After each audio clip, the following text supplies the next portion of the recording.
हाय विद्यार्थियों, most welcome है आप सभी का ओमेगा ऑनलाइन क्लास में, जो कि ओमेगा क्लास 850 का ही भाग है ओमेगा ऑनलाइन क्लास।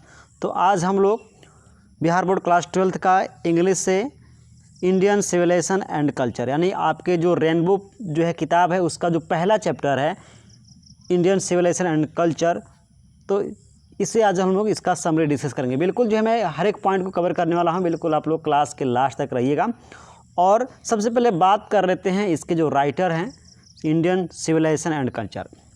सबसे पहले ध्यान दीजिएगा, इंडियन सिविलाइजेशन एंड कल्चर का मतलब क्या होता है, यानी भारत के अंदर जितने भी सभ्यता और संस्कृति पाई जाती हैं उसके बारे में यहाँ पे गांधी जी ने जिक्र किया हुआ है। अब संस्कृति क्या होती है, अब सभ्यता और संस्कृति आप जानते हैं, जिसके अंडर में अपने हम लोग रीति रिवाज से काम करते हैं, यही हमारी सभ्यता और संस्कृति है।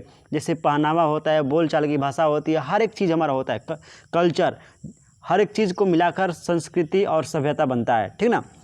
तो इसी को यानी संस्कृति और सभ्यता को गांधी जी ने लिखा हुआ है और इसको आज हम लोग डिस्कस कर लेते हैं। सबसे पहले आप लोग से मेरा रिक्वेस्ट है कि अगर आप लोग जो है ओमेगा ऑनलाइन क्लास में जुड़ गए हैं तो बाकी लोगों भी बताइए कि ओमेगा क्लास 850 का क्लास अब ओमेगा ऑनलाइन क्लास पर शिफ्ट हो गया है, तो प्लीज़ आप सभी लोग को इन्फॉर्म कर दीजिए, ठीक है। सबसे पहले सेशन को लाइक करिए और चलिए शुरू करते हैं आज का क्लास, ठीक है।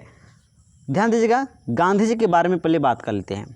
तो the lesson Indian civilization and culture has been written by Mahatma Gandhi, यानी इंडियन सिविलाइजेशन एंड कल्चर जो ये पार्ट है इसको महात्मा गांधी जी ने लिखा हुआ है इनके द्वारा। ही वॉज बॉर्न ऑन 2 अक्टूबर 1869, इनका जन्म आप सभी लोग जानते हैं 2 अक्टूबर 1869 को हुआ था। ही ऑल्सो कॉल्ड बापू और father of nation, Mahatma Gandhi को लोग बापू कहते हैं या राष्ट्रपिता कहते हैं, ठीक ना, इस नाम से महात्मा गांधी फेमस थे।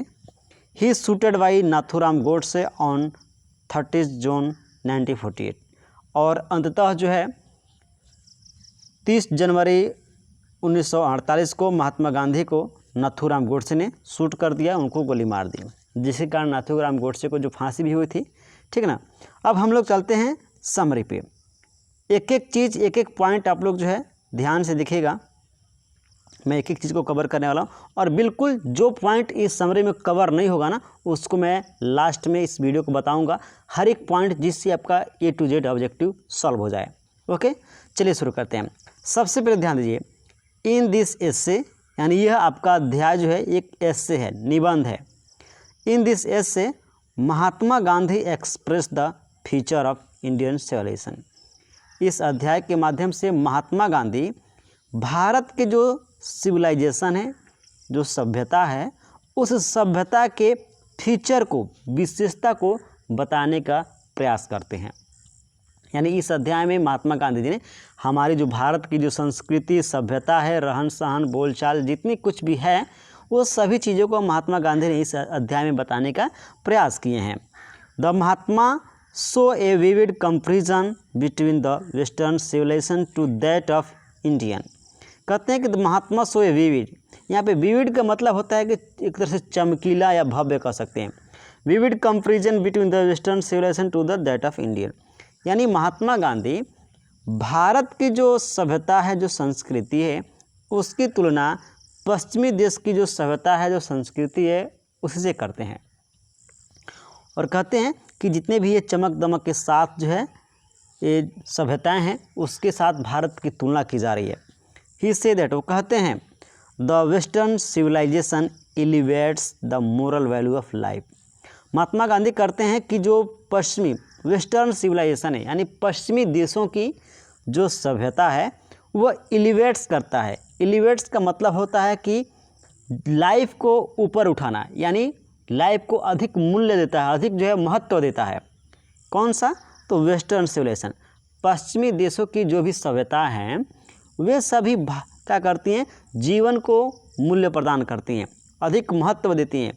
मोरल वैल्यू ऑफ लाइफ, हमारे जीवन के जितने भी मोरल वैल्यूज़ हैं उसको ऊपर उठाता है। आप जानते हैं कि जो इतने भी वेस्टर्न कंट्री है, पश्चिमी देश के जो लोग हैं, वे सभी हाई फाई रहन, मतलब उनका रहना है, खान पान है, हर एक चीज़ हाई फाई, बहुत हाई फाई, यानी लाइफ के जो है, लाइफ मोरल लाइफ को जो है क्या करता है, उसके वैल्यू को बढ़ा देता है वेस्टर्न सिविलाइजेशन। ठीक ना। Gandhi never prejudiced walking while taking different civilisation. Gandhi never prejudiced while taking different civilisation, यानी गांधी जी ने जब किसी भी सभ्यता के ऊपर बात करते थे तो वह किसी भी सभ्यता को प्रेजुडिस नहीं करते थे। प्रेजुडिस का मतलब होता है किसी भी सभ्यता के साथ पक्षपात नहीं करते थे, यानी जितने भी संसार में सभ्यताएं हैं, कल्चर्स हैं, सिविलाइजेशन हैं, सभी को एक समान मानते हैं। उन्होंने कभी यह नहीं कहा कि भारत की सभ्यता बहुत बढ़िया है और दूसरे देश की सभ्यता बेकार है, ऐसा उन्होंने कभी कहा ही नहीं, ठीक ना। The civilisation of India can not be vanished at any cost. लेकिन यह भी बात है कि भारत की जो सिविलाइजेशन है, सभ्यता है, वह किसी भी कीमत में वेनिस्ड नहीं हो सकती है। वेनिस्ड का मतलब है कि कभी भी धूमिल नहीं हो सकती है, कभी भी परास्त नहीं हो सकती है, कम नहीं हो सकता है। भारत की जो सिविलाइजेशन है, जो सभ्यता है, जैसे पहले था वैसे आज भी है, पूरी चमक धमक के साथ वैसे ही आज चल रही है, ठीक है ना। किसी भी कीमत पे ये इसकी जो है चमक जो है कम नहीं होने वाला है, ना ही कम हुआ है। All other civilization has expired और become westernized to are not in the first splendour but in India is state of fast in is continuous her splendours magnificence. यानी महात्मा गांधी जी कहते हैं कि भारत की सभ्यता जो है किसी भी कीमत पे या किसी तरह से धूमिल नहीं हुआ है, कम नहीं हुआ है। लेकिन बाकी जो सभ्यता हैं, ऑल अदर सिविलाइजेशन, बाकी जितने भी देश की जो सभ्यता है, हैव एक्सपायर्ड और बिकम वेस्टर्नाइज, या तो वे एक्सपायर हो गए, यानी बाकी देशों की जो सभ्यता है या तो वे एक्सपायर हो गए, ख़त्म हो गए, या वे जो है वेस्टर्नाइज हो गए, यानी पश्चिमी देश की सभ्यता में कन्वर्ट हो गए, बदल गए, यानी पश्चिमी देश की सभ्यता को अपना लिए। To are not in their past splendour but India is steadfast, यानी ये जो दूसरे देश की जो सभ्यता है, वे लोग या तो ख़त्म हो गए या तो पश्चिमी देश की सभ्यता को अपना लिए, और इस तरह से जितनी भी उनकी चमक दमक थी वह ख़त्म हो गई। But India is steadfast and is continuing her splendours magnificence, लेकिन भारत अभी भी अपनी सभ्यता के साथ लगातार आगे बढ़ रहा है। और जितनी भी ये भारत जो है एक विशाल का है, भारत एक विशाल एक्सप्लेंडस का मतलब, स्टेपेंडस का मतलब है बहुत बड़ा, बहुत अधिक, बहुत विशाल। तो भारत एक विशाल सभ्यता है। इस विशालता के होने के बावजूद भी भारत की जो सिविलाइजेशन है वह अभी भी कंटिन्यूइंग है, यानी अभी भी आगे बढ़ रहा है और अपने मैग्निफिकेंस के साथ, यानी पूरी शान शौकत के साथ। कहने का मतलब है कि भारत की जो सभ्यता है पहले जैसे था, जितनी चमक धमक के साथ आगे बढ़ रहा था, वैसे आज भी है। आज भी अपनी पूरी शान शौकत के साथ, चमक धमक के साथ भारत की सभ्यता आगे बढ़ रही है, ठीक है ना। इसमें कोई भी कमी नहीं आई है, ठीक है। जबकि बहुत सारे देश की जो सभ्यता है वो क्या हो गई, या तो ख़त्म हो गई या तो पश्चिमी देशों की सभ्यता को अपना लिए, ठीक है। आगे बढ़ते हैं। आगे है many trust there suggestion on the India but India her negation has maintain her glory, यानी बहुत सभी लोगों ने, बहुत सारे देशों ने, लोग नहीं बहुत सारे देशों ने यह कहा कि भारत को जो है अपने देश की सभ्यता को छोड़कर दूसरे देश की सभ्यता को अपना लेना चाहिए। यह बात बहुत सारे देशों ने कहा, परंतु भारत ने नेगेशन कर दिया, मना कर दिया कि नहीं, हम लोग मेंटेन हैज़ हर ग्लोरी। लेकिन भारत ने कहा कि नहीं, ये हम लोग नहीं कर सकते, हम लोग अभी भी अपने देश की सभ्यता को मेंटेन करके रखें, इसकी ग्लोरी को, इसकी चमक को, शान को अभी भी हम लोग क्या कर रहे हैं, इसके मेंटेन करके रखे हुए हैं, ठीक ना। यानी भारत साफ साफ मना कर दिया कि भारत दूसरे देश की सभ्यता को नहीं अपनाएगा, ठीक ना।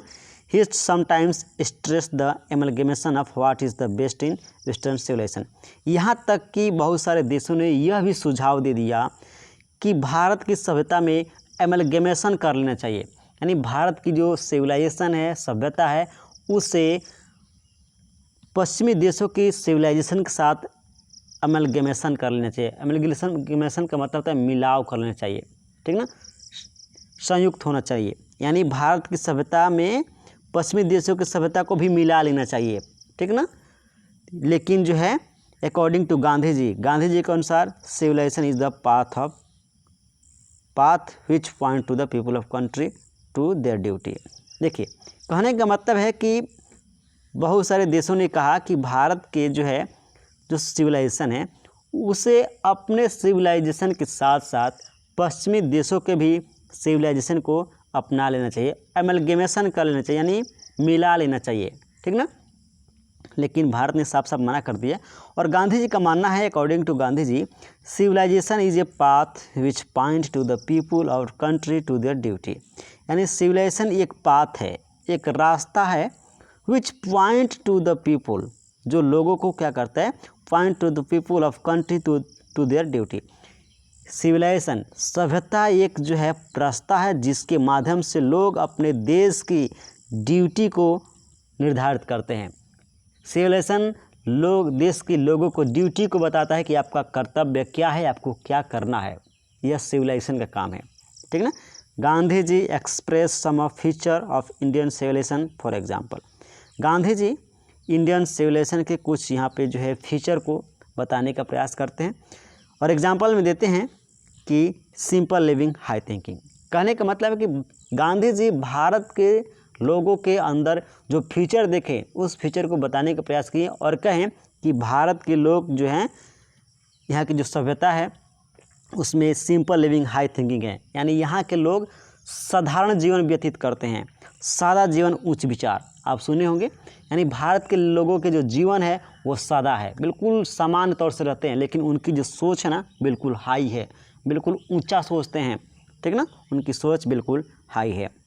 नेक्स्ट है, he advocates moral elevation, self contentment, real happiness of man. Gandhi ji हमेशा मोरल वैल्यू पे बात करते थे, मोरल वैल्यू पे बात करते थे, किस तरह से मोरल वैल्यू को हम लोग बढ़ाएं, सेल्फ कंटेंटमेंट हो, रियल हैप्पीनेस हो, यानी किस तरह से मानव के अंदर वास्तविक खुशी प्रदान किया जाए, इस चीज़ पे बात करते थे। Gandhi ji reject the accumulation of western civilisation.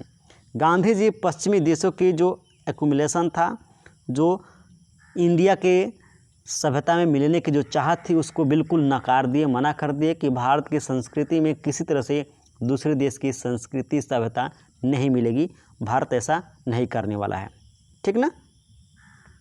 फिर ही से दैट, वह कहते हैं यानी Gandhi ji, that is the duty of every Indian follow to the high ideals of Indian civilisation.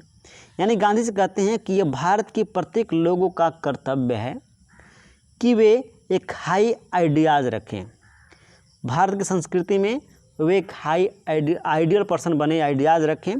We are dazzled by western civilization, और कहते हैं हम लोग क्या हैं, हम लोग डजल्ड हैं, हम लोग बिल्कुल पश्चिमी देशों के जो सभ्यता है उसके साथ साथ हम लोग भी बिल्कुल चमक दमक के साथ हैं, हम लोग भी पीछे नहीं हैं, हम लोग भी बिल्कुल चमक दमक के साथ अपने जो देश की सभ्यता को आगे बढ़ा रहे हैं। Indian civilization has seen the fall of many ancient civilization but it never try to copy any other. Bharat की जो सिविलाइजेशन है, भारत की जो सभ्यता है, वह बहुत सारे देशों की सभ्यता के फॉल होते हुए देखा है, यानी बहुत सारे देशों की सभ्यता को गिरते हुए, उसको ख़त्म हुए देखा है, ख़त्म होते हुए देखा है, लेकिन कभी भी never try to copy any other. लेकिन भारत ने कभी भी दूसरे देश की सभ्यता का कॉपी नहीं किया, उसकी नकल नहीं किया। कहने का मतलब है कि जब से भारत के अंदर ये सभ्यता आ रही है तो अपने सभ्यता के अंदर भारत ने बहुत सारे देशों की सभ्यता को देखी जो या तो ख़त्म हो गए, लेकिन भारत ने कभी भी उनकी कॉपी नहीं किया, ठीक ना। लास्टली अंततः गांधी जी से दैट, गांधी जी कहते हैं फिजिकल कंफर्ट इज नेसेसरी, यानी मानव की जो फिजिकल कंफर्ट है, यानी हमारे जो भौतिक जो आराम है, इज नेसेसरी, बिल्कुल ज़रूरी है, किसी व्यक्ति को भौतिक आराम जरूरी है, but only still and extent, लेकिन मात्र एक सीमित मात्रा में, ठीक ना। गांधी जी कहते हैं कि सभी व्यक्ति को आराम की ज़रूरत है, लेकिन एक निश्चित मात्रा में, we should not believe on multiplying our needs and then fulfilling our needs. कहते हैं गांधी जी कि कभी भी मानव को अपनी इच्छाओं को बढ़ाना नहीं चाहिए, अपनी जो बिलीव है, जो हमारी डिजायर है, उसको मल्टीप्लाई नहीं करना चाहिए, हमारी इच्छा को बढ़ाना नहीं चाहिए। यानी आज मेरे पास जो चीज़ है कल उससे ज़्यादा हो जाए, परसों उससे ज़्यादा हो जाए, फिर नरसों उससे भी ज़्यादा हो जाए, इस तरह से इच्छा नहीं होनी चाहिए। हम लोगों का बस बेसिक जो नीड्स है उसी को फुलफिल करना चाहिए, उसी को फुलफिल करके अपना काम चलाना चाहिए, ठीक ना। लेकिन अपने नीड्स को, अपने डिजायर को मल्टीप्लाई नहीं करना चाहिए। कहने का मतलब कि गांधी जी ये सोचते थे कि भारत के लोगों को आराम चाहिए, ठीक है, अच्छा है, आराम करना चाहिए, लेकिन एक निश्चित मात्रा में ही आराम चाहिए। ऐसा नहीं कि आप लेज़ी हो जाओ, यह भी बढ़िया बात नहीं है। दूसरी बात उन्होंने ये कहा कि भारत के लोगों को अपनी जो है इच्छा जो है, अपनी डिमांड जो है, अपने डिजायर को बढ़ाना नहीं चाहिए। हमारी जो नीड्स हैं वह बस बेसिक नीड्स तक ही रहे। ऐसा नहीं कि आज हम लोग 2 व्हीलर खरीदें, कल 4 व्हीलर, फिर परसों हेलीकॉप्टर, हवाई जहाज़, ऐसा जो है फिर चंद्रमा पर जाने के प्रयास, इस तरह से नहीं होना चाहिए। ऐसा प्रयास जो है करते थे गांधी जी कि इस तरह से भारत के लोगों के अंदर सोच नहीं आनी चाहिए, ठीक ना। एक बात और, अब हम ऐसे पॉइंट भी बताते हैं जो आपके इस समरी में नहीं है, लेकिन वहाँ से आपको ऑब्जेक्टिव बनते हैं। देखिए, भारत में जो है, भारत के जो सभ्यता है, इसमें पुराने लोगों का यानी बूढ़े लोगों का मानना था कि भारत की जो सभ्यता है यह दुनिया की सबसे बेस्ट सभ्यता है, और उन लोगों का कहना था कि भारत एक नौजवान सभ्यता है, भारत एक नौजवान लोगों का देश है, क्योंकि भारत में अधिकतर जो जनसंख्या है वह नौजवान लोगों की है, ठीक ना। भारत में नौजवान लोग पाए जाते हैं क्योंकि भारत में नौजवान लोग रहते ही हैं, ठीक ना, इसलिए भारत को यंग स्टेट कहा गया है। यानी जो हमारे जो एंसेस्टर थे उन लोगों ने भारत को क्या कहा, यंग स्टेट ऑफ इंडिया कहे, ठीक ना, क्योंकि भारत में नौजवान लोग रहते थे। दूसरा बात यह है कि भारत जो है, भारत में हमारे जितने भी हमारे एंसेस्टर्स रहे हैं, हमारे पूर्वज रहे हैं, उन लोगों का मानना था, हमारे पूर्वजों का मानना था कि भारत में शहर से बढ़िया गांव है। ऐसा इसलिए उन्होंने कहा, उन लोगों ने कहा कि शहरों में जो है वकील, जज, बहुत सारे अफसर होते हैं, और वे सभी क्या करते हैं, धनी लोग जो होते हैं शहरों में, वे गरीब लोगों को दबाने का प्रयास करते हैं, ठीक ना। शहरों में बहुत सारे जो हॉस्पिटल, स्कूल तो होते हैं अच्छे अच्छे, लेकिन इसके साथ साथ शहरों में चोरी, डकैती, यहाँ तक कि वेश्यावृत्ति, हर एक चीज़ शहर में व्याप्त है। इसलिए हमारे पूर्वज लोगों ने भारत में शहर की अपेक्षा गाँव की ज़्यादा महत्व दिया। और बात यह है कि हमारे पूर्वजों का मानना था कि कोर्ट रूल से बढ़िया होम रूल होता है। अब होम रूल क्या है, दरअसल हमारे पूर्वजों ने होम रूल बनाए, यानी अपना खुद का नियम बनाए। नियम यह था कि जितने भी वकील, जज, डॉक्टर्स हैं, ये लोग एक बाउंडेशन में थे, एक जो है, एक बोलते हैं बाउंड में थे, एक जो है सीमा के अंदर इनको रखा गया था कि ये कभी भी अपने कस्टमर के साथ फ्रॉड नहीं करेंगे, उनको ठगेंगे नहीं, उनको रॉब्ड नहीं करेंगे, ठीक ना, बल्कि उनको जो है एक आम आदमी मानते हुए उनका रिस्पेक्ट करेंगे, उनके साथ अच्छे से बिहेव करेंगे, ठीक ना। ऐसा होम रूल इसलिए हमारे पूर्वजों ने लागू किया क्योंकि ये जो आम पीपुल है, जनता है, इसके साथ किसी प्रकार का धोखाधड़ी न है। लेकिन आज कोर्ट रूल है, आज होम रूल नहीं है, आज कोर्ट रूल है, और इसीलिए वकील, जज, डॉक्टर्स जो है लोगों के साथ फ्रॉड करते हैं, ठीक ना, अधिक पैसा वसूल लेते हैं। इसके साथ साथ बहुत सारी बातें हैं, और मैं मानता हूं कि आपका ऑब्जेक्टिव क्वेश्चन जो सॉल्व हो जाएगा। दूसरी बात कि यहाँ पे ध्यान दीजिएगा कि हमारे पूर्वजों का ऐसा भी मानना था कि हमें कभी भी जो है अपने हाथ और पाँव का ही प्रयोग करना चाहिए, न कि अपने जो है किसी मशीनरी का प्रयोग करना चाहिए। रीज़न ये है कि जब हम किसी मशीनरी का प्रयोग करने लगते हैं तो हम उसके स्लेव हो जाते हैं, यानी गुलाम हो जाते हैं। जैसे अगर आज हम लोग अपने ट्रैक्टर से खेती करते हैं तो हम लोग ट्रैक्टर के गुलाम हो गए। जब तक किसानी करना है, खेती बाड़ी करना है, तो जब तक ट्रैक्टर से खेत नहीं जुताएगा तब तक आदमी फसल नहीं उगा सकता है। लेकिन पहले क्या था, पहले लोग जो है बैल पालते थे, खुद से खेती करते थे, खुद से खेत को जोतते थे और वे अन्न को उगाते थे। लेकिन आज हम लोग मशीनों के गुलाम धीरे धीरे होते जा रहे हैं। इसलिए हमारे पूर्वजों ने किसी भी मशीनों के प्रति जो है उसके अपनाने से मना करते थे। ठीक ना। तो ये सारी बातें हैं जो आपको समझ में आई है और बिल्कुल आपका 100% ऑब्जेक्टिव क्लियर हो जाएगा। मिलेंगे हिंदी क्लास में, तब तक बहुत बहुत धन्यवाद आप सभी का।